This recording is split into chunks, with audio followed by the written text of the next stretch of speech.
look into your pet's eyes, what do you see? A reflection of yourself?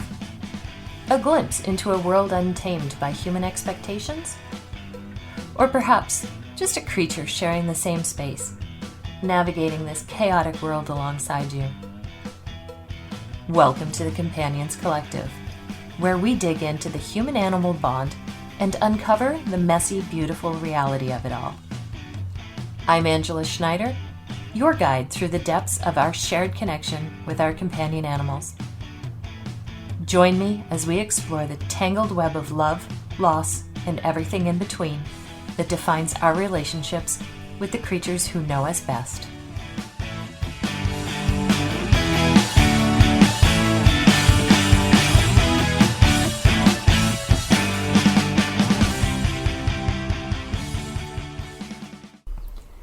In a world where power dynamics often leave us feeling disempowered and disconnected, Carmen Theobald has found a unique, transformative way to help humans reclaim their personal power and reconnect with their true selves.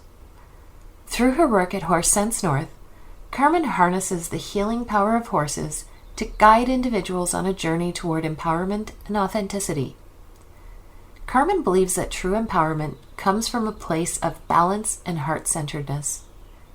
It's about finding the strength within ourselves to be who we are meant to be, without fear or inhibition. She understands the challenges that come with navigating those power dynamics and strives to provide her clients with the skills and tools necessary to move through the world with confidence and grace. Carmen joins us to chat about the Horse Sense North mission that is centered on clarity, connection, and courage, and how through the horse's unique ability to provide immediate non-judgmental feedback, clients often rediscover their authentic selves and embark on profound inner journeys of healing and self-discovery. And of course, we talk about that one horse that changed Carmen. Hi, Carmen. Hello, Angela. How are things in your world today? Things in my world are great. It's a beautiful day. I went for an amazing walk this morning, and I'm super happy to be connecting with you now. That's awesome. Where in the world are you? I am, I say we because I have a business, Horse Sense North, and I live on a farm with 5 horses and my partner, Aquila, and a couple of cats and some amazing volunteers and people who come through. And we are in Ontario, Canada. So it's called Almaguin. It's kind of north of Muskoka for people who know that, about 2.5 hours north of Toronto. And most importantly, it's part of the traditional territory of the Anishinaabeg and Mississauga Nations, part of Robinson-Huron Treaty 61. Wow. I am familiar with a wildlife photographer up in the Muskoka. He also does dog photography, up in the Muskoka region, and his moose photos. Oh my goodness. You live in a beautiful part of the world. We really do. And speaking of moose, we just had a huge moose walk through the farm a few days ago. And one of our horses, he's kind of newer to the place. And I don't know if he's ever seen a moose before. And he was totally freaked out, but also locked right in. So it was kind of a neat moment. It looks like me, but not really. I love moose. When I was living in Newfoundland as a sports writer, it was kind of like that show. What was that show that used to be on where the moose were walking down the street? I think it was CBC or something like that. But yeah, we had moose just randomly walking down the street in Gander, Newfoundland, and they're one of my favorite wild animals. So you are so fortunate. Mm. And you were in Gander. I What a lovely was. place. Not for a 22-year-old single woman. No. I believe you. I believe you. If I was there, if I drove through there now, I would have a new appreciation for it, absolutely. But yeah, early 20s, single woman, no, it's not the right place to be. Fair. It just makes me think of the play. Right. Exactly. Exactly. Mhm. And I will tell you, come from away. I will tell you that my experiences with the people of Gander are very much aligned with how they are portrayed and what they did for the stranded passengers on 9/11, I because love they that. were incredibly kind and incredibly supportive to this transplant from Nova Scotia who had no idea what she was doing in life. I like how you put that, being a transplant. I get that. I'm a transplant from Montreal. So, Right. mhm. Yeah, right. And Montreal and Ontario don't always get along. Leafs versus Habs, all that stuff. Apparently. So take us from life growing up in Montreal to moving to a farm in Ontario. Well, I grew up in Montreal, really believing that I was going to go through whatever education pathway there. I had a few different avenues I kind of explored. I ended up taking social services in Dawson College. And it was surprising how aligned I felt. I was kind of testing it out, not really knowing what to expect. And it turned out to be incredibly um, moving. It was helpful for me to kind of understand more about people and relationships, and more than that, validate a lot of what I kind of knew and felt to be true. It was kind of bumping up against some things in my life that, with family and circumstances that were not very healthy. And it was giving me finally the language to talk about those things and to reflect on in myself, as well as learn how to be a service in a different way to others. And I just really loved that. And while I was there, this is a part of the story that whoever's listening, it's going to potentially be activating. So just take care of your needs in that. But while I was studying social services at Dawson College, there was a school shooting. Mm. And that totally changed the trajectory of my life. Mhm. I feel like I had a lot of both post-traumatic stress and even more so post-traumatic growth, where it just kind of gave everything in life so much more clarity and courage to be able to move forward in a direction that was actually in alignment, where I was able to connect to myself more authentically and listen to what was most true for me. And so I ended up leaving school and going to work on a farm for room and board and volunteer there. I thought I was going to be there 2 weeks. I ended up being there almost 2 years. And Wow. so that was kind of my introduction into horses. Um, However, I always have loved animals. And so, there was a time where I really thought I was going to be a veterinarian. I was really gearing for that. And then I had a total panic attack about spending the rest of my life in school. And that's what led me on this trip of like, well, what do I do? And I guess I'll try social services. But animals were always such a massive priority for me. And to kind of come back full circle to be with them in Ontario in this way, initially at this farm, and then I progressed from there. But, where horses really took over my life in the best way possible. That traumatic event, was it and can it still be a battle to stay in a place of courage as opposed to a place of fear? I think the answer would be yes, if I wasn't around so many horses all the time. It's the horses who keep me grounded in that space. And I'm not saying it's not all like there's for sure moments where there's fear that wants to creep in. There's anxieties, there's all kinds of things. But my access to that sense of courage, my access to the connection I have with my true self, the access I have to being clear about what's most important, where is my energy most important. There's processes that go along with those experiences, but I feel really deeply grounded in that most of the time. And I give so much credit to the horses for helping me stay strong in that. It's like a muscle. I think of it like that experience really kind of injected a huge amount of strength into that muscle, almost like getting a little steroid infusion, like pump that up, right? But then you have to maintain, and not that I'm promoting steroids or anything, but like, that we just want to be able to have muscle mass and something. And sometimes it takes this like epic in moment in life to help us even realize we have muscle there. And then to do the regular work of keeping it strong, just kind of like we have to always be working at posture. Mhm. Just because we can attain good posture doesn't mean we keep good posture.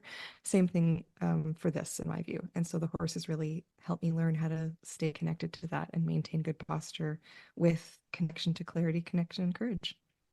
Was it an immediate connection for you to animals? And was it an immediate source of comfort and solace for you? Or did it take some time for you to start to see that? With horses or animals With animals in in general? general? Yeah. Animals in general, it's always been immediate. I can't remember a time in my life where I wasn't feeling like they were better than humans in most ways. Um, I always, yeah, I always felt like they made more sense to me. I always felt like even if I was still learning about the body language of a particular animal or this or that, that I just wanted to spend time with them more than any other being or human, I should say. So that's that's been a constant. And then as far as horses, I had very, very little horse experience going to that farm. There were 24 horses there at the time, and I just knew I was very drawn to go there, but I'd only had like a tiny handful of horse experience coming from Montreal. And I was instantly enamored, but also fearful. Mm. And the process of getting more comfortable learning, actually becoming competent with them, and really being grounded in that sense of like being rooted in myself around them, not kind of feeling like I have to be a little bit hyper vigilant or worried. Um, that's taken a long time. And I think that that's actually really good because now that I work with a lot of people who don't necessarily have horse experience, I can really understand or relate to where they might be coming from. Well, horses or dogs, we all, and no matter how much we want to humanize them and emote with them, we do have to remember that they're animals and especially horses who are much larger than us, they can harm us and kill us. Yes, I mean, as can anything, right? Walking out onto the street or Uh, anything of those things. Being alive any day, it can kill us. And yet we still But feel safer with our horses and dogs. right. And I really do. That said, I have had a fair share of school of hard knocks. Mm. I've had my fair share of injury and all these different things that have happened, but there's always been a reason. There's always been a really important learning that's come from it. And the more that I can understand the horse's perspective, the more that I understand myself too. So, although, yes, things can happen quickly, they are big animals. They don't do things just because. There's always a way that it makes a lot of sense. And I think the same is true for us as people, people who've been through trauma, people who are feeling stressed, whatever that might be, doesn't make the behavior okay, but it can help to understand it, and it's not so erratic as it might appear on the surface. Is there that one horse, and I think you know what I mean, that one horse that really had an impact on you? What was their name and how did they change you?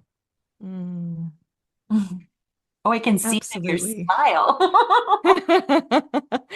Well, first of all, I want to say that there's been so many. And so, yes, there's absolutely one who comes to mind, which I will delight in sharing about. And I've worked with thousands of horses now. So I started it on this farm. There were 24 horses there. I ended up getting an apprenticeship as a farrier. So that's someone who takes care of horses' feet for a living.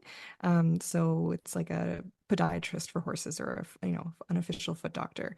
Um, and that's really intensive work, and it's allowed me to work with so many horses at so many different farms all over Ontario. So that experience has been invaluable to prepare me to talk about the horse that I want to share about, because without all of that background experience working with horses in some very tricky and challenging situations, I would not have been able to connect with this horse. And her name is Grace. Hmm. And Grace, turns out she was the first horse that I was fortunate enough to call my family. Didn't start out that way. She was a client's horse, one of my farrier client's horses. And she was coming from a huge amount of trauma in her background. Hmm. The way that she would express that frequently was more in a state of fight. If she could leave, she would usually just walk away, but occasionally she would actually charge at people Oh. as a way of saying, get away from me. But it wasn't just get away from me. It was also, I'm testing you to see who you are. Are you capable of handling me? Hmm. And usually the answer is no.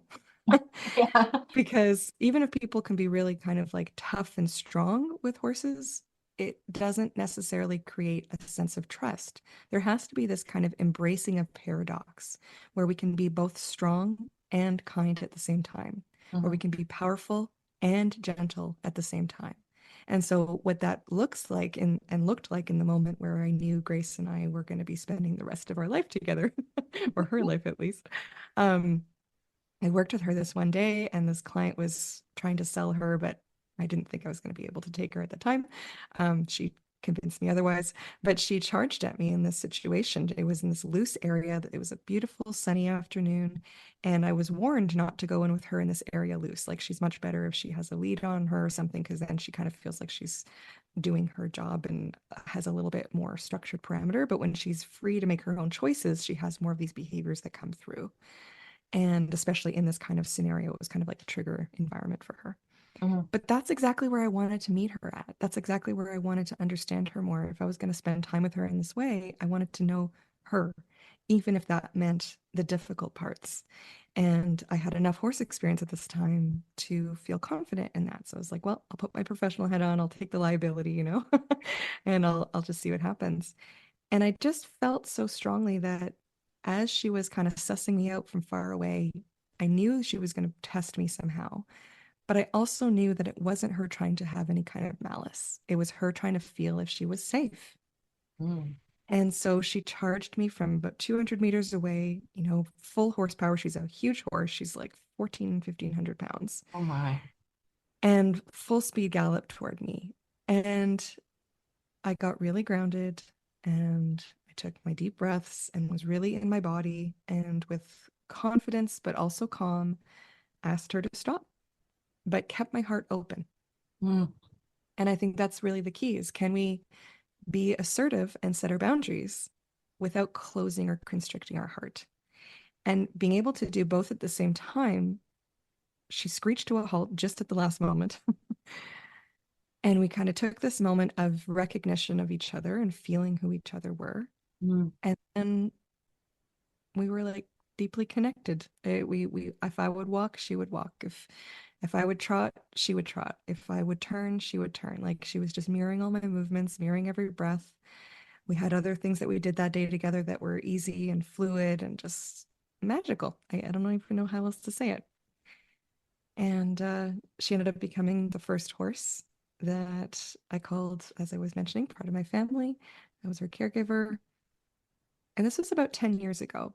Mm. Now, although she had an amazing experience and moment with me that day, that doesn't mean that was the only step of kind of her own healing and recovery journey and her trauma responses. Sure. And if someone had asked me a decade ago if she would have become a safe horse for others to work with, and especially others in more of like a therapeutic context, which is the work that we do now at Horse Sense North, um, I would have said that's a wonderful idea, but I don't know if that's going to happen.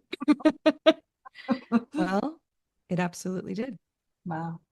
Over the last 4.5, 5 years, she transitioned more and more into the most incredible, rock solid therapy partner that I could have ever dreamed of. And she's worked with so many people. We do a lot of work with first responders and military here. She worked with so many groups of incredible and intense individuals, very reminiscent of her own traumatic background, because she actually grew up in the RCMP Mm. um, musical ride. So some of those Gotcha. energy patterns can be similar and activating, but she was just so trusting of the environment, of her job, of herself, to be able to offer incredible healing and safe experiences for these people.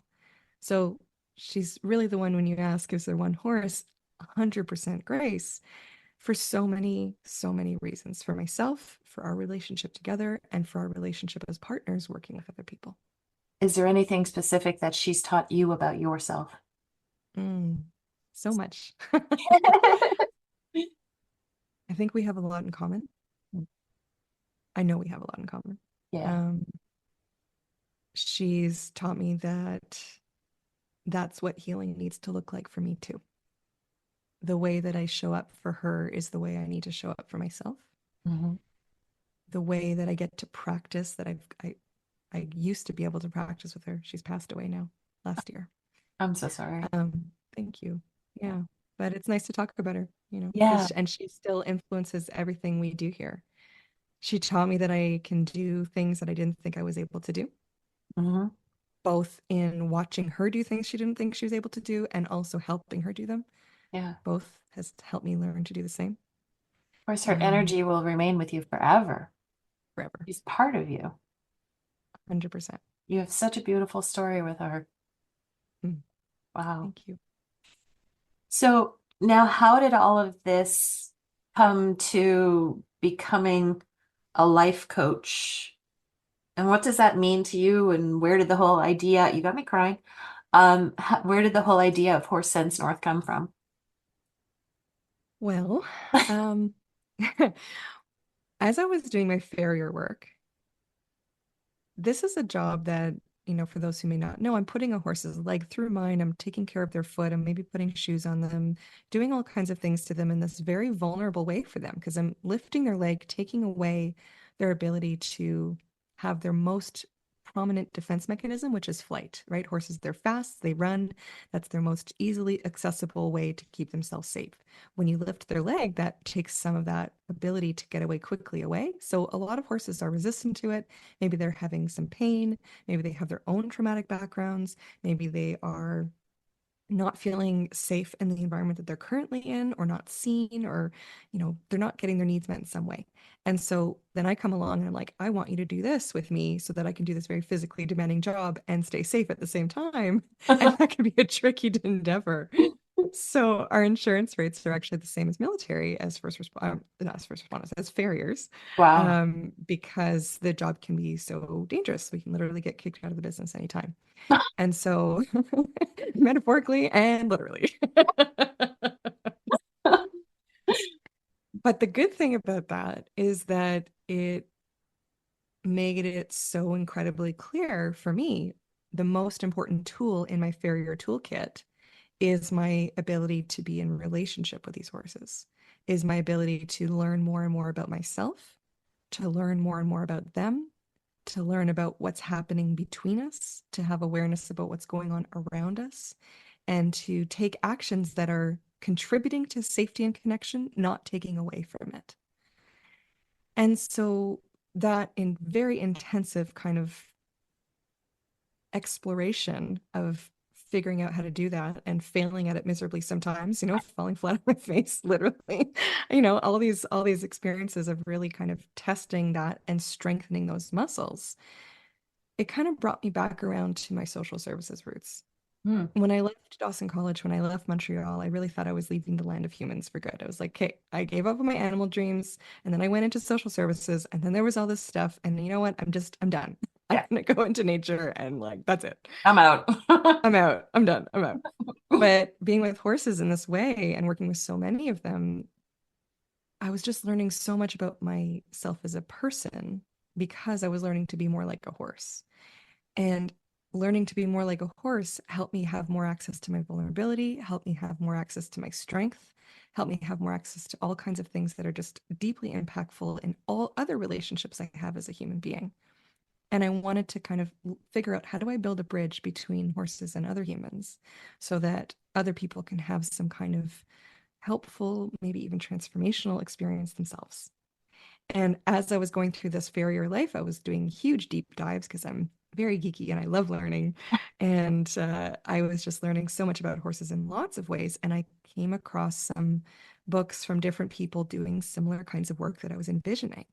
And I ended up going to Arizona and studying with my mentor, Linda Kohanov. And over the course of a couple of years, became an advanced instructor to be able to do this work, which is really coaching and facilitation with horses and people to help humans become a little more horse-like and become better humans because of it. I love that. What does a typical day at Horse Sense North look like? It depends on what the purpose of the day is. So sometimes people come for a session. If they're local, they might come for like a 2 or 3 hour session. But the majority of the work we do is in a workshop format, so a small group. We have up to 5 people that we work with at a time. We keep the groups nice and small. Um, and we'll usually have a human to human morning. We're kind of getting to know each other, exploring some horse inspired tools, some different regulation tools, and spending time kind of getting acquainted with some elements of horse reality that also apply very much to human life. We'll have lunch. My partner is a chef and caterer, so he feeds us meals at the farm that are absolutely delicious and nutritious. He's also an amazing farmer with a very green thumb. Oh boy, And yes, you're and lucky. very lucky. Oh, and I love eating, so it's great. And then the afternoons are spent with the horses. So that, after we've had some time preparing to, understand a little bit more about what the horse might be saying, understand a little bit more about some things that will help us explore what relationship could look like or mean with the horses, then the afternoon is spent with them. There's no riding, it's all on the ground, and the horse is at liberty. So there's different kinds of horse work out there. It's kind of like different kinds of therapy, right? There's lots of different branches. The branch of work that I do, the horse is always at liberty. And that way they can have their full voice and choice in how they're showing up with us. And we get to explore whatever is going on between person and horse in that moment.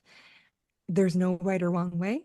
There's always something to be learned. It's always successful. It's never like A plus B equals C. You have to do it this way. It's an obstacle course. It should look like this at the end. It's whatever happens is meant to happen. And there's always something incredibly magical that happens. So, yeah. And sometimes that's a 1 day thing. Sometimes it's a 5 day program. Sometimes it's multiple weeks. It just kind of depends on the circumstances and what's happening. I imagine you have humans come to you in all states of emotional disrepair. Um, how do you prepare a human for their interactions with the horse, especially if they're not horse familiar? Mm. Yeah, great question. And we have a lot of people who come with no horse experience or just a tiny, tiny little bit, or I'll even say like negative horse experience, where maybe they've been around a horse before or not, but there's some deep fear. So it's not just no experience, but there's some deep fear. That's very common for people to come with. And also, we've worked with Olympic level riders and everything in between. So it's amazing how this work really speaks to people, regardless of horse experience, because it's inviting us to engage with this being in a very authentic way that we don't necessarily get with some of the horse disciplines and sports that are out there, and that people don't necessarily get if they're not kind of viewing the horse with that lens, whether they have experience with horses or not. So a lot of the morning preparation has to do with, or at least some of it has to do with, having a little bit of a breakdown of what horse body language might mean and look like. Also, creating that container of safety for the group, because we want to make sure that the humans there are supporting each other in a healthy way as well. Yes. Um, and then practicing some different pieces that are very connected to the horses. And we have some horse stories that help to explain and relate to what's going on in our own human body, in our own human experience.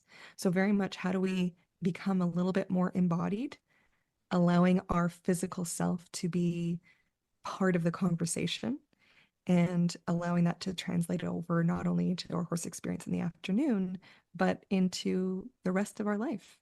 And so I think that's one of the most beautiful things for me anyway, is seeing how people really get more connected with themselves. It's not about me telling them or teaching them anything, even though of course I'm sharing important pieces and offering opportunities for a different lens, but it's really inviting people to connect more deeply with what's most true for them. And the horse, then having a chance to practice with them later, is offering this real-time biofeedback of letting people know, like, if they're masked up in that moment or not, right? If they're kind of Mm. holding that armor over their heart, not in any judgmental way, but the horse is definitely going to respond differently when we have that mask on or that armor on versus when we lean even just a little bit into taking it off. And they're going to give that immediate positive feedback of like, oh, there you are. Like it's okay. I'm not judging you that you weren't really here before, but now that you are here, I'm going to respond to you in this different, really beautiful way because I'm actually able to see you. I'm actually able to feel you, and that helps people see and feel themselves. And I think that that's one of the biggest gifts we can give ourselves moving through the world, tying back a little bit to what we are chatting about at the beginning, right? How do we have that courage to really be our true selves and take steps in the direction that our true self really wants and needs us to take?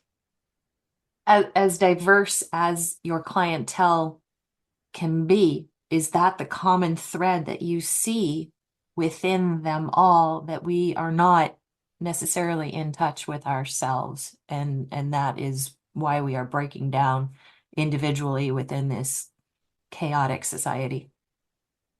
I think so. I think that's a huge piece.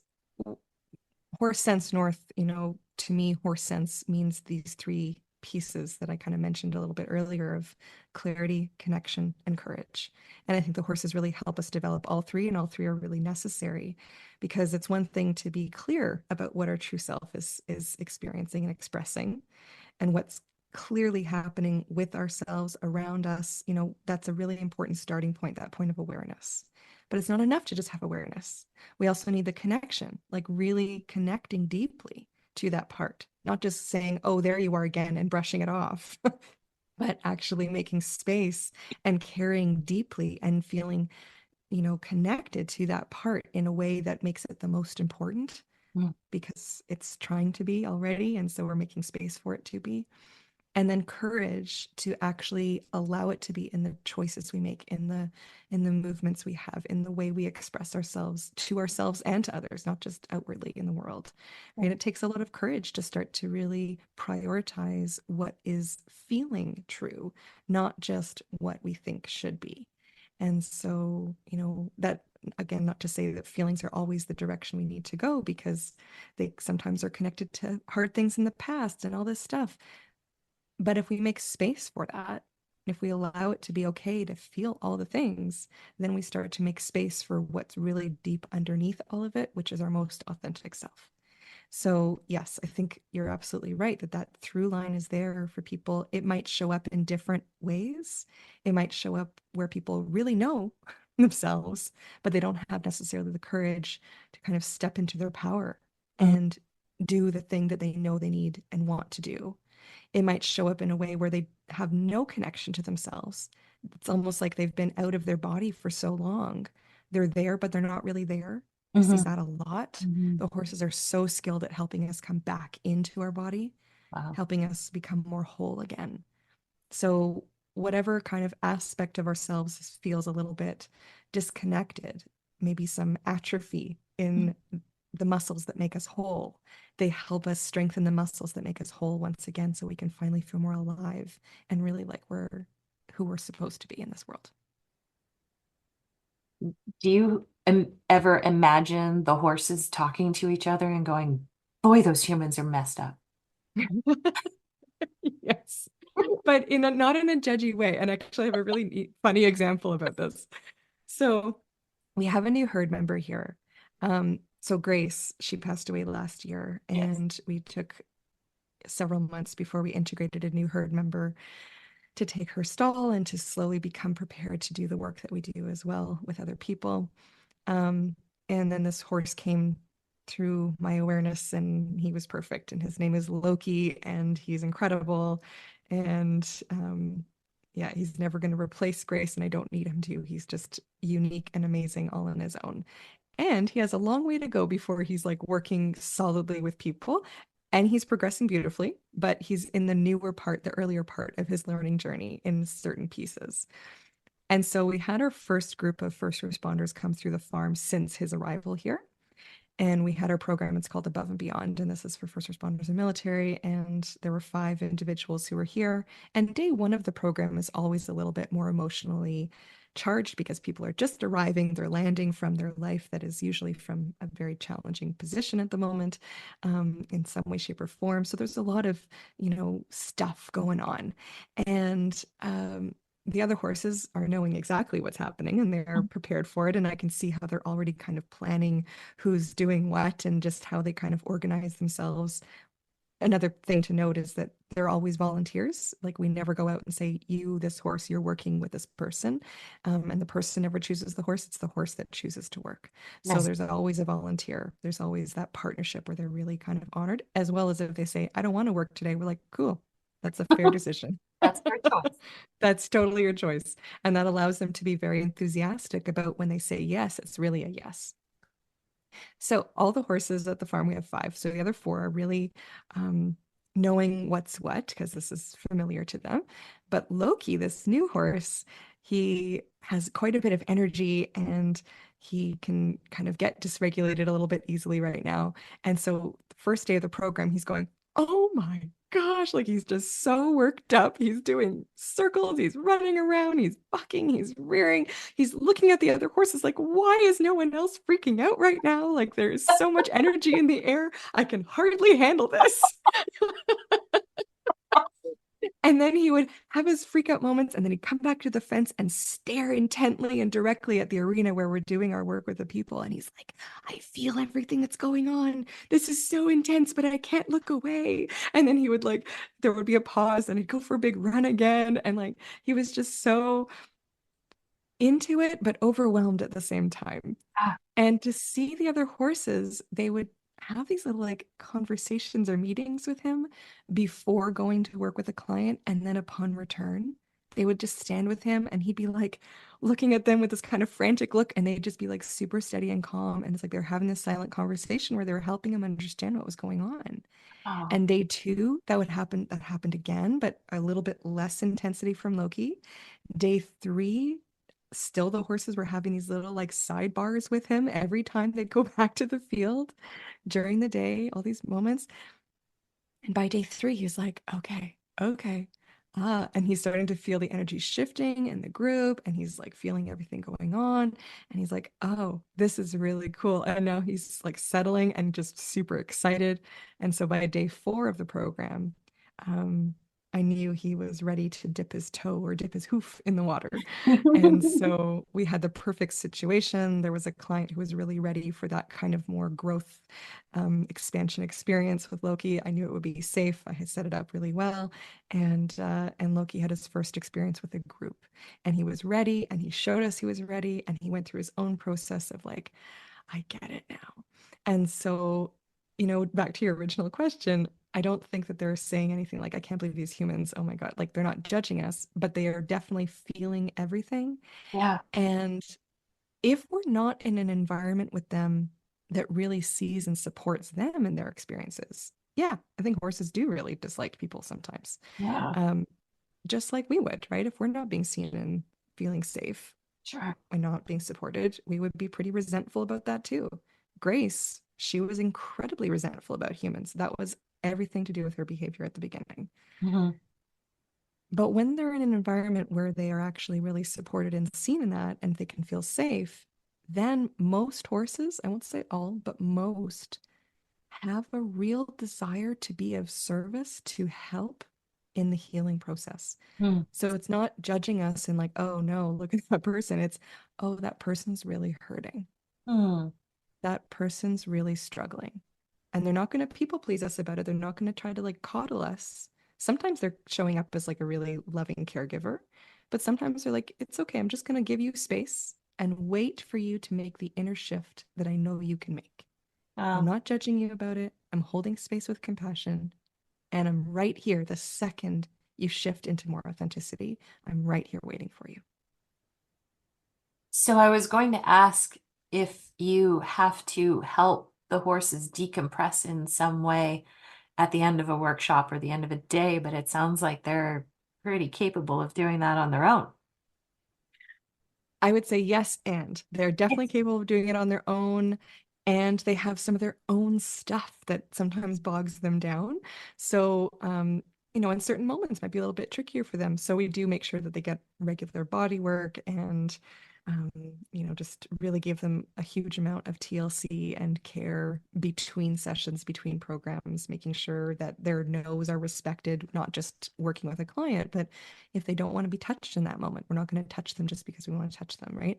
Like we're really having consensual body language and communication all the time, as our main form of relationship building, both horses and humans. But I think sometimes people don't necessarily think about that with animals. So yeah, it's always very consent based and all the things that we're doing with them, which allows them space to do the releasing on their own, as well as offering them different kinds of external supports as well. And they are excellent in doing it by themselves too. They go for a run, they go for the big buck, they go down and roll, they shake and shake and shake. All kinds of things that are helping their nervous system regulate and come back to a baseline of calm. And we get to do the same. And actually, watching them do it helps us be a little bit more inspired, connected, courageous to have similar things that we can practice and do ourselves. So whether we're with horses or not, just even imagining a horse going for a big run and then like finding some way that would feel that sense of freedom in our body, whether that's painting, whether that's going for a run ourselves, whether that's, shaking, whatever that is, doing some ecstatic, erratic dancing, whatever it is, like, can we move that energy out of our body? And they give us some really beautiful inspiration of how to do that. I was just going to say, I'm imagining you shaking wildly in the lineup at Loblaws or something. I don't know if I've done it there, but I've certainly done stuff like that when I get back to the car. What's it like for you to see? And I'm sure that it can be a very visible moment sometimes to see a human have that breakthrough. And do you have any specific stories? Sure. Oh my gosh, there's so many. One more recent example, there was a wonderful human who came to a workshop recently, and she was having a very common experience, especially for someone who's been through traumatic experiences or chapters of their life, where she felt very disembodied. I don't know if she would have even necessarily put that word to it at the time, but it was, and maybe we can even recognize this in each other, right? Where we're talking to someone, they might be very good at their job, or they might be kind of seeming to be present, but there's this feeling like they're there, but they're not really there. Mm-hmm. There's a little bit of disconnect. And so we'll actually call that like functional freeze. So, you know how we can go into fight, flight response when we feel unsafe? We can also downshift into freeze. And sometimes freeze, it's not actually not being able to move. It's like we're moving through life, but we've kind of disconnected from the essence of who we are. Mm. And there's this feeling like we're kind of watching ourselves live our lives, but we're not really in our body living our lives. And so I think a lot of that was kind of happening for her. And I had some feelings about it and suspicions that with no judgment, just kind of, feeling into her and the group. But it was made extremely clear when she went in with the horse. And she went in with this horse who we know wanted to be there because he's volunteering. He's saying, I'm ready. I'm the one. I'm the one today. And the person he was just working with was energetic. And then it was her turn. And he instantly went to sleep. She walked into the arena, into the ring, and he starts to close his eyes and he just kind of shuts down. Mhm. And I let that just kind of unfold for a while. And then at a certain point, I asked her, I was like, so what's happening for you? And she said, I think he really doesn't like me. I think he doesn't want to be around me. And I said, I don't think that's true. Because again, we know he really wants to be here. And he had been like really locked onto her as well. Like before she came in, he had already finished the work with the other client. And then he was looking at her like, I'm ready for you. And they have this way of kind of seeing deep into your soul when they look at you. They really like look at your heart, look at your being. And so he was doing that before she went in. And then yet when she went in, it actually was in that physical proximity, he like went to sleep. And I said, well, I'm going to assume that that's not true because of the things that I already know about this horse. So what if the other possibility is that he's reflecting what's happening within you? Very often they kind of mirror back to us what's going on within our own selves. Okay. And I said, is there a part of you that feels kind of like he does, whether it's really tired or shut down? And she goes, yeah, that's how I feel all the time. Mm. Like, okay. I was like, so you have an opportunity to, one, just allow that to be what it is today and just spend time with him with permission to rest together. Like, that's okay. That sounds lovely. Right? And the other option is to see, if you want to try and shift something in yourself, like if he's expressing this truth of what's really happening for you, instead of trying to suppress that, can we make space for that to be true and that to be okay? And invite the next step, not as a way to fake it, but as a way to, even whether it happens or not, just open the door to seeing if a part of you can be reintegrated in this moment. A Mm. part of you can become a little bit more alive in this moment. Wake up that part of you that's been asleep for a long And she stood there for a while, and I could see her kind of going inward. She's starting to do some of the breathing exercises we had practiced in the morning, which is always a very different experience of practicing breathing exercises with a horse than it is with other people. Yeah. I usually have people in the mornings going, okay, breathing. I'm like, I know, breathing exercise, not another one. But then we take it into the horse experience and they're like, that was so helpful. It's like, yeah. So I watched her practice a little bit of that. And I watched in real time as the horse, like, she took a deeper breath, like a really intentional inhale, and he kind of bobbed his head. And as she exhaled, he kind of like shook a little bit. And as she kind of, I could see her body language changing. Her shoulders were opening up, like she was just kind of transforming physically in front of my eyes. And so was he at the exact same time. And then it's like she came back into herself and he instantly whipped his head to look at her and was like, hi.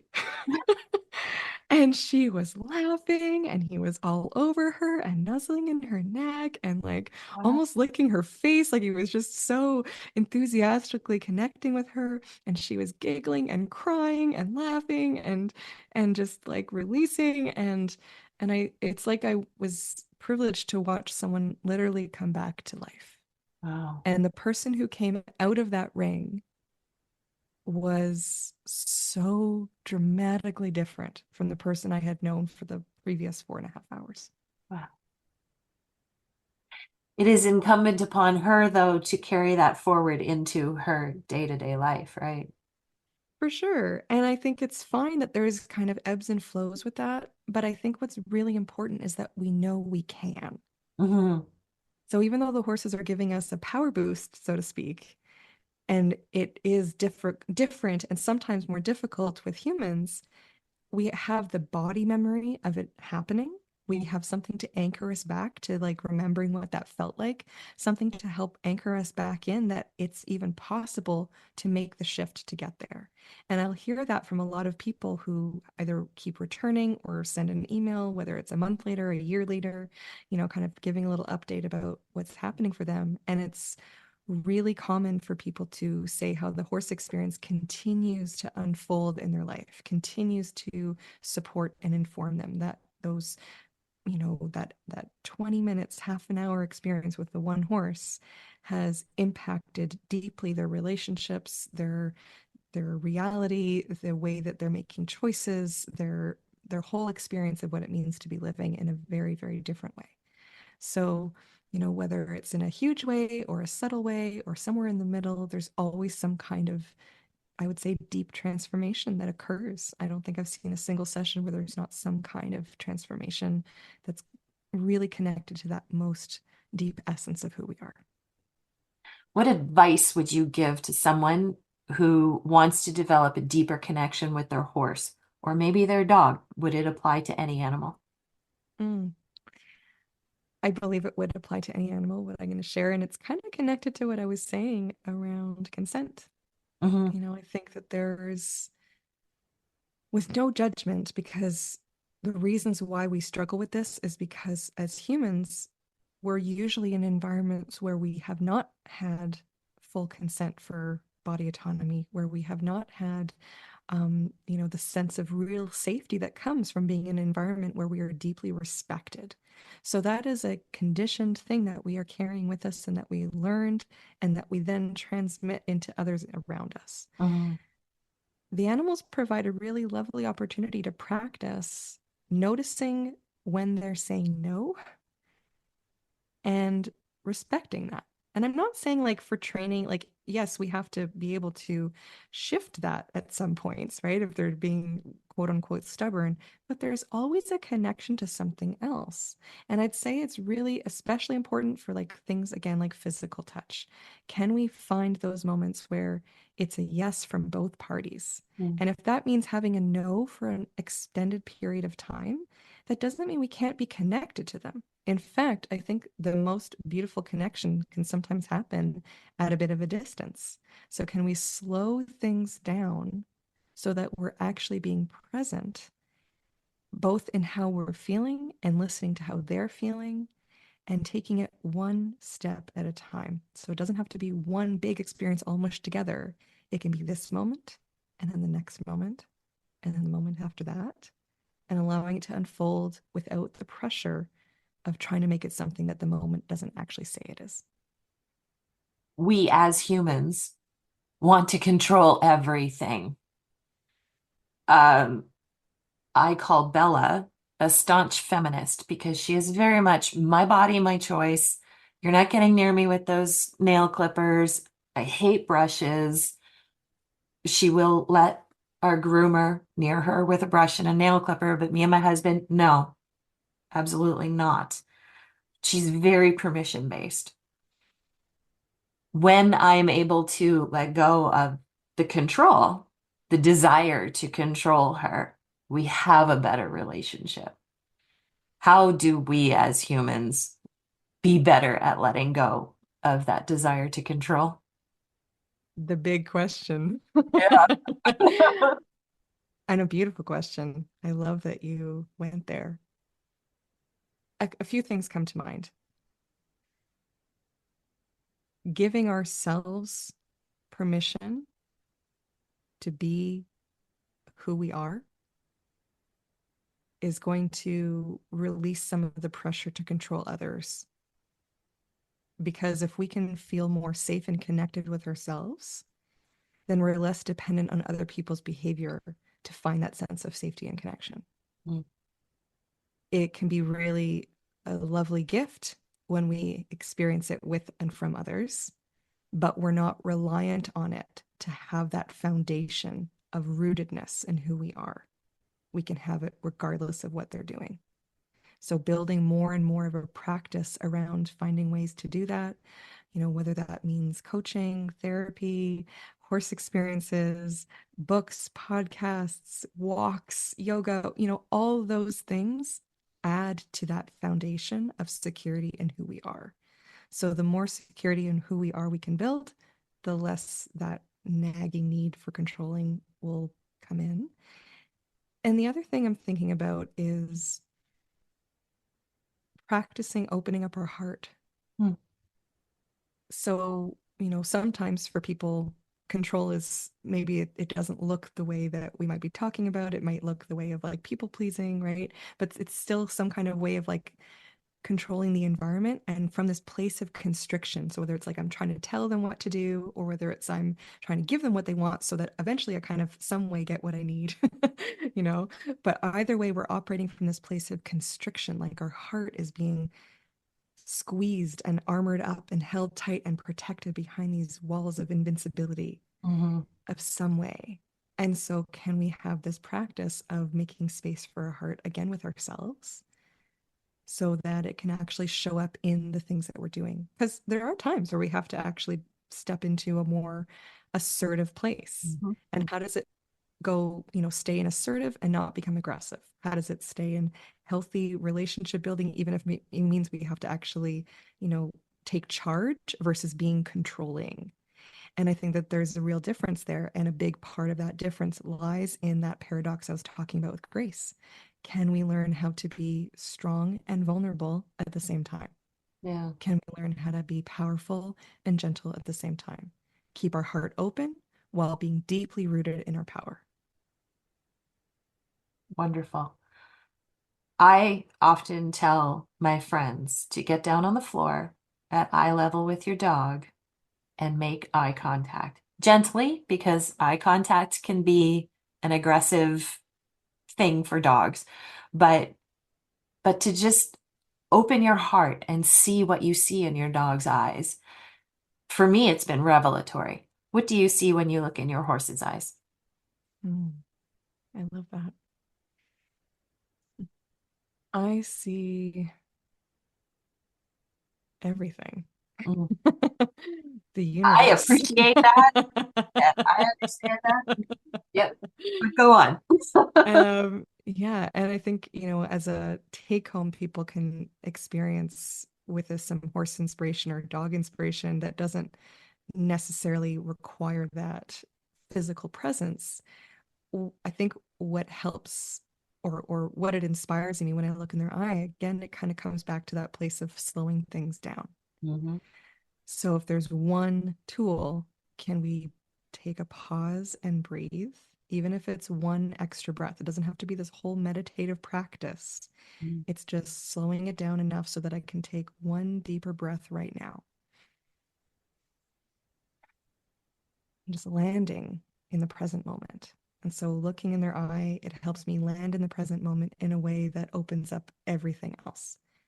And I think we have the ability to do that without them, but it sure is nice to have some support. And I think our animal teachers, whoever they might be, are some of the best teachers that we can get, because they're not so bogged down by all the human crap that we're carrying around. They really live a very different reality. And if we can learn to be a little bit more like them and actually receive what they're trying to tell us, not just our relationships with them can improve, but I really believe everything else in our life too. I feel like I've just had my own therapy session. Thank you. Carmen, where in the online world do we find you? Thank you, Angela. It was such a pleasure chatting with you too. Um, so if anyone's wanting to find what we do and who we are, more about us, horsesensenorth.com. So that's HORSESENSENORTH.com. We're also on Facebook, Instagram, and TikTok at Horse Sense North. And I'm on LinkedIn as Carmen Theobald, Horse Sense North. So I'm on those social platforms, and I don't really care how people get in touch. If they want to just get in touch somewhere, I'll find you eventually. But I think if you want to really learn more about what we do and see some videos and that kind of thing, you can head to the website. And a trip to the Muskoka region or north of it is unforgettable. Yes, it's a beautiful, beautiful area. It's totally cottage country around here, and the farm is serene, and I can't even express how much gratitude I have to be here. And it's because of Grace, Yeah. actually, because I would not have been courageous enough to make the bold move to think that perhaps just maybe we could get a farm if she hadn't come into my life, and realized I can't board her elsewhere. I have to find a way to bring her home. So everything we've done is really because she's spurted along in a way that kind of kicked my butt into a different gear, and more importantly, into more courage. So we're Thank you, here because of Grace. Grace. Yes. Thank you, Grace. Indeed. And thank you, Carmen, so much for joining us today. Thanks so much for having me, Angela. I didn't know until a few years ago that horses can live 2 or more decades. When I learned that, it dawned on me how humans can form such incredible relationships with a horse, and it gave me a new appreciation for that connection. How could you live with and care for a creature so intimately for so long without falling deeply in love? Carmen's appreciation for that connection is so evident, especially as she speaks of her love for Grace and the lessons that horse taught her. It is a reminder of the incredible capacity for love and connection that exists within all of us, both human and animal. A horse's innate sensitivity and presence can bring a calming presence to our worlds, and Horse Sense North sounds like a place where healing, authenticity, and personal growth can emerge in humans. Now, go look into your dog's or horse's or cat's eyes and tell me what you see. Thanks for joining us at the Companions Collective. If you enjoyed this conversation, share it with a friend or two. If you have a moment, we'd love it if you could leave us a review or rating on your podcast platform. Until next week, tell your dog I said hi.